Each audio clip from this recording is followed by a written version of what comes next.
আসানসোল জামুরিয়ার খনির পাশে মাটি ফেটে কালো ধোঁয়া বেরোনোর ঘটনায় চাঞ্চল্য ছড়িয়েছে। জানা গিয়েছে, জামুরিয়ার কেন্দার ধাউরা পাড়া এলাকায় ইসিএল এর ওয়েস্ট কেন্দা খোলামুখ খনি রয়েছে। ওই খনির পাশ থেকে গভীর রাতে মাটি ফেটে ধোঁয়া বের হতে দেখেছেন স্থানীয়রা।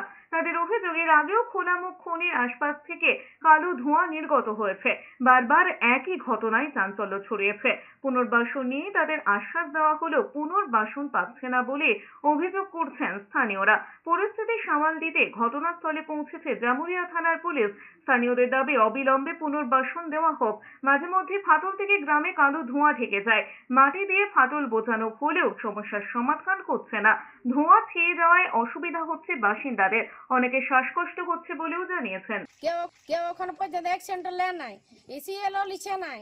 নেতাগুলাও আসছে, নেতাগুলাও ঘুরে ঘুরে চলে যাচ্ছে। নেতাগুলাও বলছে পুরান বাসন দেওয়া হবে, ঘর দিয়ে কিছু অ্যাকশন নাই। এখানে আমাদের ছেলে পেলে কি মরবে? নেতা কিছু অ্যাকশন নাই। এখানে আমাদের ছেলে